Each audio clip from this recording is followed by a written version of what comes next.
From the land of partially frozen lakes, this is 10,000 Takes, brought to you by Minnesota Score Radio.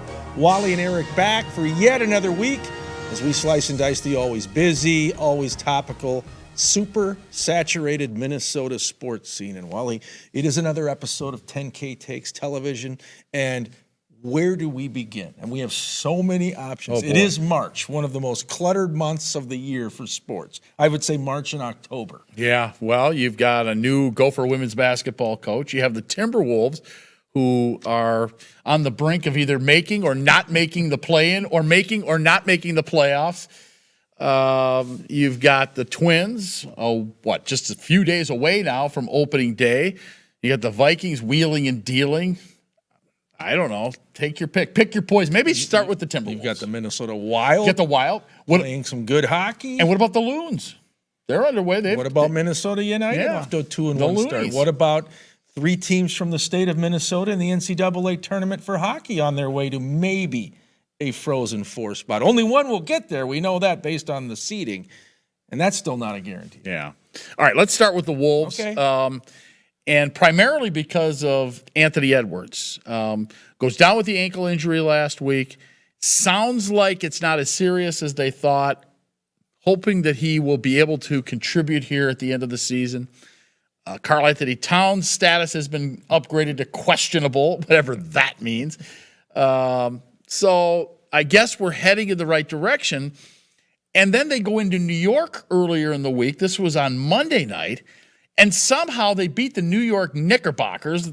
They score 140 points and beat New York despite 57 points from Julius Randle. But some guy named Taurean Prince for the Timberwolves goes 8 for 8 from beyond the arc. No wonder kids just keep shooting three. They see a guy like Taurean Prince or Steph Curry or whoever shooting all these threes. They figure, why not? I'm going to jack them up too. They want to mimic these guys. Yeah, Prince was partying like it was 1999 in New York City at Madison Square Garden. They are a schizophrenic team, the Minnesota Timberwolves. I mean, they've had a ton of issues at home. They have not been able to establish any home court dominance at Target Center. No doubt. And then they go on this most recent road trip. They lose to Chicago, up in Toronto, and the one they win, as you said, is against a very good Knicks team. So I don't know what to make of them. Obviously missing Cat, missing Ant. They're two pillar pieces. That's not good. Do they have enough, gas left in the tank to make a push to get into, at the minimum, a play-in? You'd like to avoid that if you could. And if you want to avoid it, you got to get to the 6th slot or higher in the NBA. So I don't know. They're going to be right there on the bubble, walking that tightrope, probably until their final game against New Orleans. And you're right. I think it's going to come down to these last few games. I have a sneaking suspicion, just because of the nature of things this year, they'll probably get into a play-in situation. They've been just so up and down. I can't see them making a run here at the end. They go into New York and win, and who knows who they'll lose to. They lose to teams that they shouldn't lose to. How many times has that happened this year? And if they don't make the playoffs or the play-in, they'll look at those games. You look at the losses to Orlando, twice to Detroit. To Houston, Washington at home where they blew a monster lead. Those are the ones that are going to bite them in the end. But they still have a chance to somehow, get through all of their issues and get into the postseason. The play-in makes it more difficult, as we know. And I would say, try to at least get a play-in home game like last season when they beat the Los Angeles Clippers at a very energetic Target Center. But I don't know if they want to be at home. They're not very good there. No, they aren't very good at all. Cooking isn't that tasty for the T-Wolves. Are you on the Rudy Gobert bandwagon yet? He's actually played pretty decent lately. Yeah, no, they've needed him. Rudy's a solid player. There's no question, and he's a presence down low on the block. He's a pain eater and all that good stuff. I still don't agree with the freight they gave up to get him. I don't know if he's even a top 20 player in the NBA, but they have him. They've got to find a way to make it work. They got to get Cat in the mix and Ant back, and then you have your three building blocks. But see, when Cat comes back, how long is it going to take for him to get into NBA game shape? That could be a while. I think you're right, and I think that they're going to have to take baby steps with him. First saying he's going to be out for X amount, and then saying that he's questionable, and then finally maybe getting him into the lineup. And when he's in, he's not going to be able to play 35 minutes. You're probably talking 20 minutes, right? Yeah, you'd probably be better served to target 20 quality minutes where he can go max out as opposed to stretching him for 35 and he's lumbering up and down the floor trying to keep up with the guys who are in shape. That's a decision Chris Finch and the coaching staff are going to have to make. But they aren't going anywhere without him. I think we know that. Yeah, I think that's fair to say. Your Golden Gopher women's basketball squad has a new leader. Mark Coyle moves fast. Dawn Plitzowite is your new head coach, and she's got a lengthy resume, kind of the opposite of Lindsay Whalen. Now, obviously, Lindsay's resume was with success as a player on the court with both the University of Minnesota and, of course, with the Lynx and winning gold medals and all that other stuff. But as a head coach, that did not go very well. But you bring in Dawn Plitzowite, and she actually has had a ton of experience, 20 years as a coach. So they went opposite exactly of what they did before. The pendulum has swung the other direction. Right. And you see that often when you have a coaching change. Sometimes you go from youthful like Lindsay to experienced like Dawn, or you'll go from fiery and energetic to laid back and low key. Right. It always seems to go one way or the other. I think in Dawn Plitzowite, West Virginia, where she comes from most recently, a lot of success there. She's from Wisconsin, so she knows the Midwest. She should be able to recruit this area. Minnesota is... We won't hold that against her, by the way. It's probably a good thing the way some of those teams over there play. This is fertile ground for, girls basketball. Minnesota has become a hotbed like it has with the guys. The cupboard is not bare. Lindsay had a great recruiting class. If Dawn and her staff can coach them up, I think the expectations are win out of the gate, win right away. Even though the Big Ten's loaded, as we know, Iowa, Indiana, Ohio State, Michigan, those are very good programs. Yeah, well, and I think part of the key for her success early on is to keep the kids from jumping into the transfer portal. Yeah. Now they've lost one already, but it sounded to me like Mara Braun was happy, and there's some of the other players, the sound bites that I saw. Sounded like they were happy to have her on board. So I guess we're going to find out. And Lindsay's still there in another capacity. Hopefully Lindsay can tell those gals, hey, stick around and support the new coach. It's probably going to be tough for Lindsay to do that. Oof. This was a difficult thing for her to lose this job, but she's still there. She still needs to be an ally for the program. Yeah, well, she's getting paid, so you would be too. $575K or something like that. Yeah, I would be talking about the new hire all day. It wouldn't take you much. I'd roll her out a red carpet. I know you would. You'd serve them breakfast, is what you would do. That's right. Wash their car, whatever. All right, well, hey, we got a lot coming up. We're going to talk some more sports with Twin Cities broadcaster and columnist Larry Fitzgerald here on 10K Takes, your March Madness ticket. I've been meaning to give you these for many years. I think they're perfect.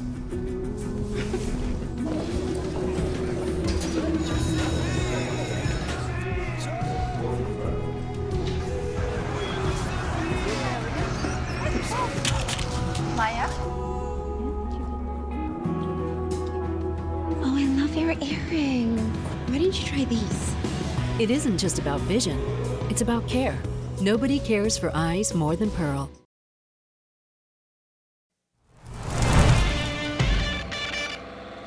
Welcome back, 10,000 Takes. Well, your Minnesota Wild have been on quite a roll, and just in time. Playoffs are just around the corner. They've been playing some pretty good hockey. And joining us now to talk about the Minnesota Wild, our guy Larry Fitzgerald with the National Programming Network, Twin Cities area columnist and broadcaster. Larry, what has gone on with the Minnesota Wild? All of a sudden, they're one of the best teams in the National Hockey League over the last month. Yeah, no matter who they play, they've been getting out in front. Or they've been chasing them down. They're getting terrific goaltending. And that's one of the reasons why I think this team might, if they can get Kirill Kaprizov back playing at the level that he was playing before he got hurt, they got a shot at doing something. Yeah, Larry, it's impressive that since Kirill has gone down with the injury, the Wild haven't skipped a beat. And, if you remember very early in the season, Marc-Andre Fleury and Philippe Gustafsson struggled in goal, but they've cleaned that up, and on the blue line they've gotten better. This is a complete hockey team, isn't it? Yeah, they play with a lot of passion at home. That's the thing that's impressed me. They've gone through different phases where they've been extremely tight defensively, winning 2-1, 3-2, overtime shootouts. And now they're scoring a whole bunch of goals coming from different places. They went down to St. Louis about a week ago. They were trailing 3-1, scored 5 goals in one period, and by 6-7 different guys. So that's impressive.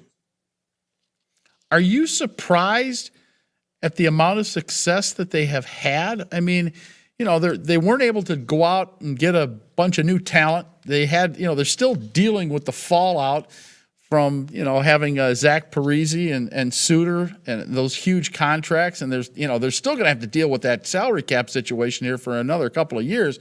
Are you surprised at where they are? Well, they believe in themselves. They believe in their system.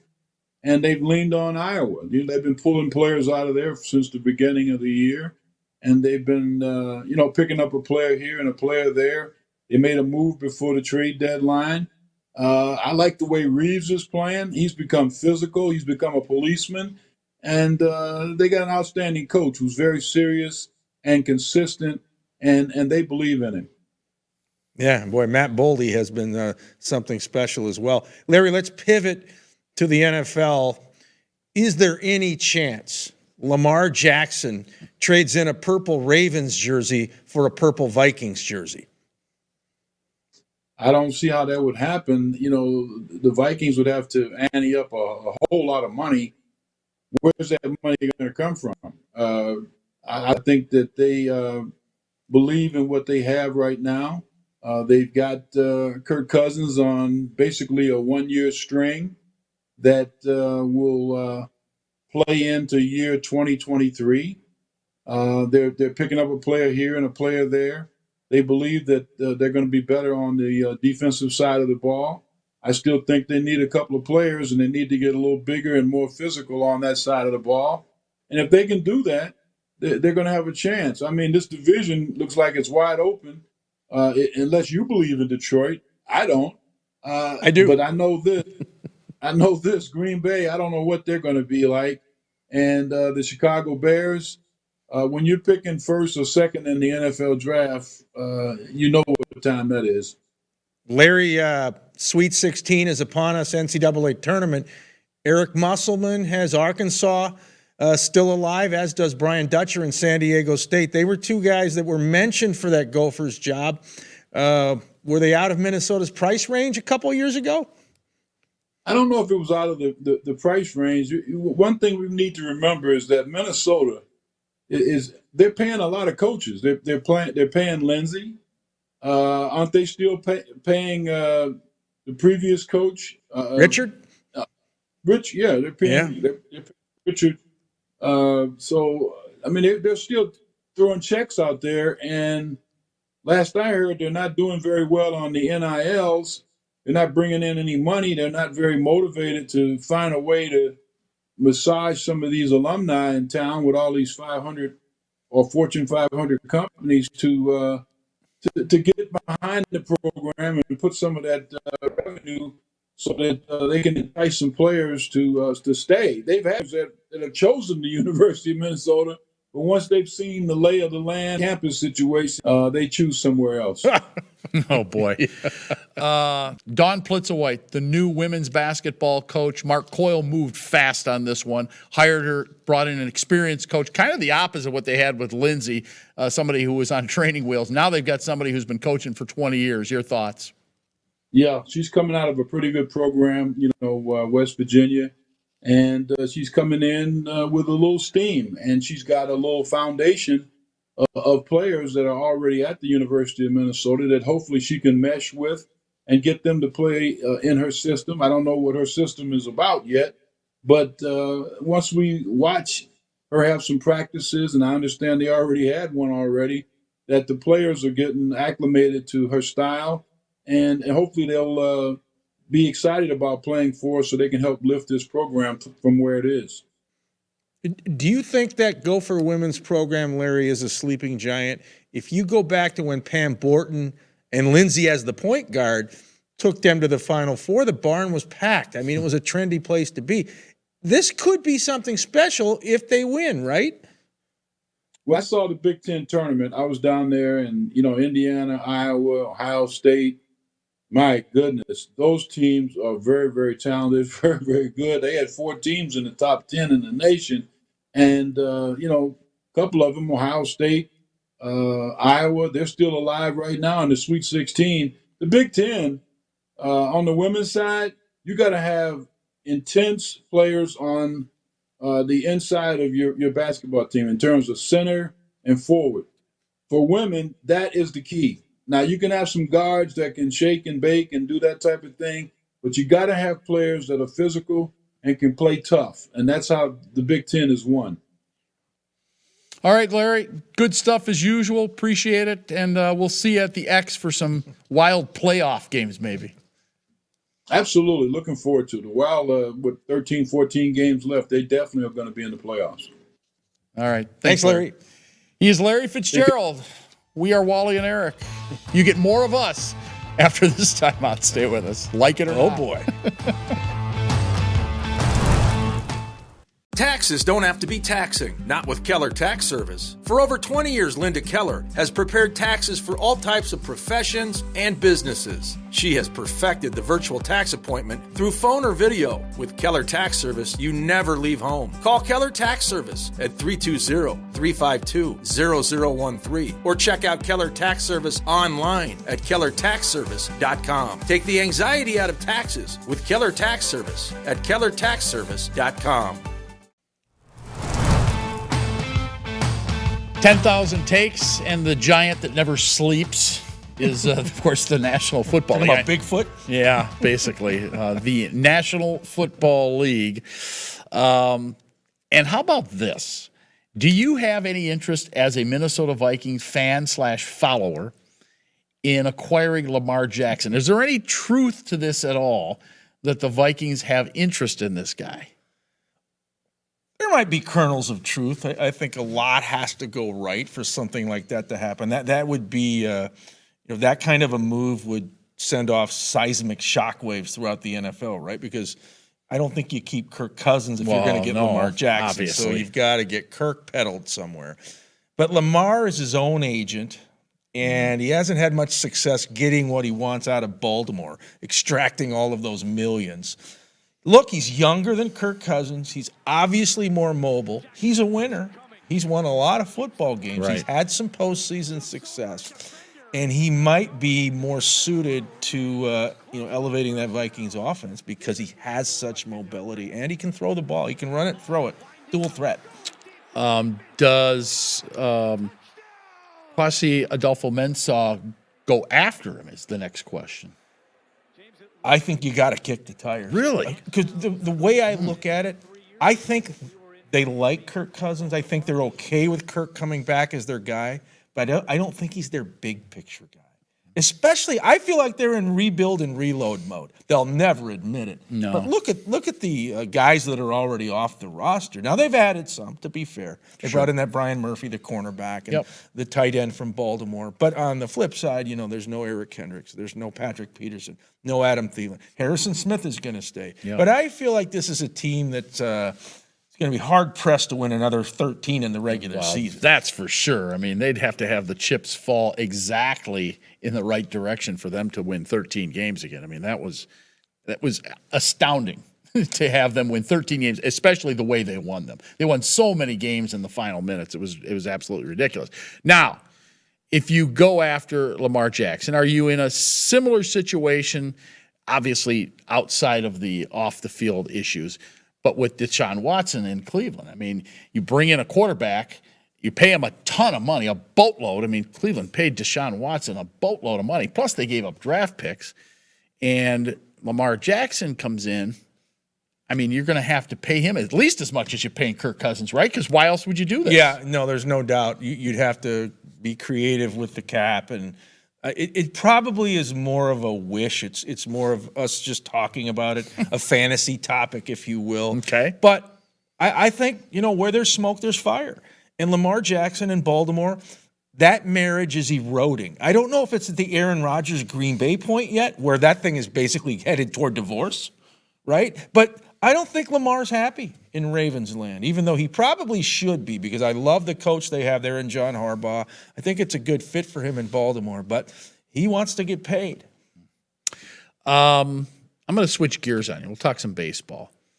Did you watch any of the World Baseball Classic? You know, I didn't really, and not because I'm against it, just so much other stuff going on.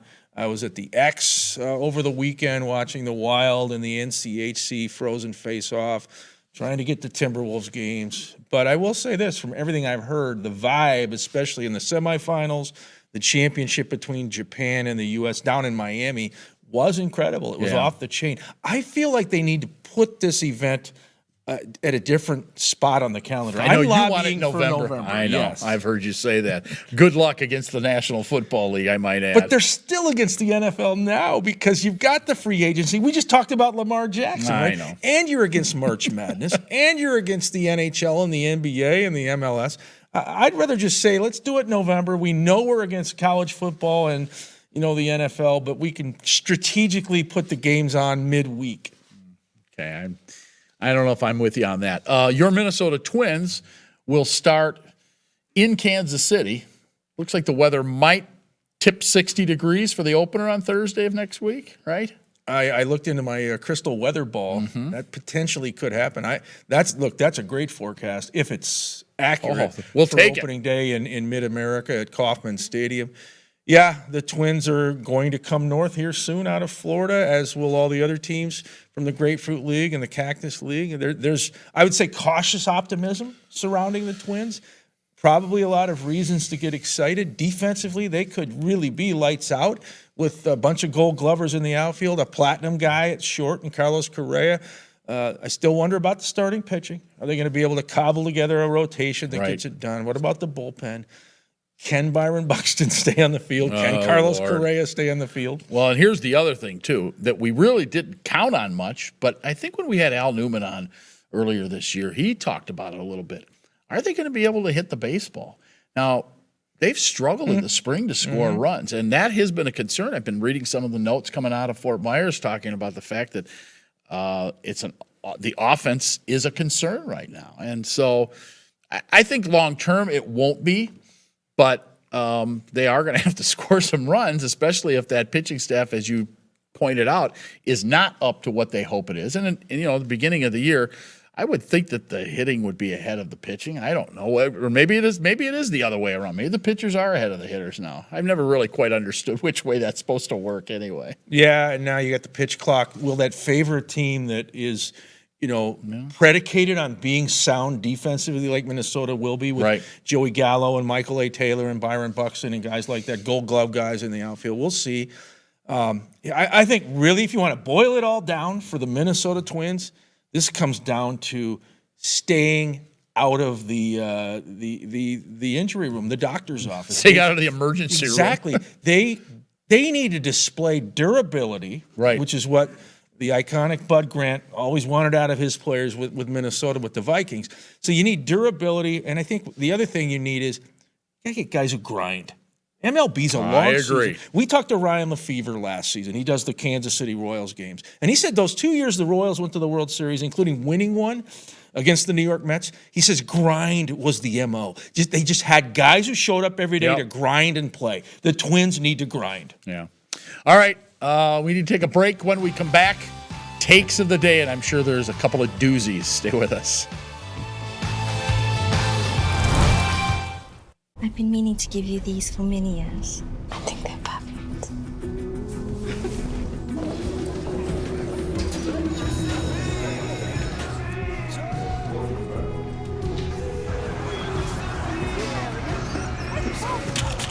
Maya? Oh, I love your earring. Why didn't you try these? It isn't just about vision, it's about care. Nobody cares for eyes more than Pearl.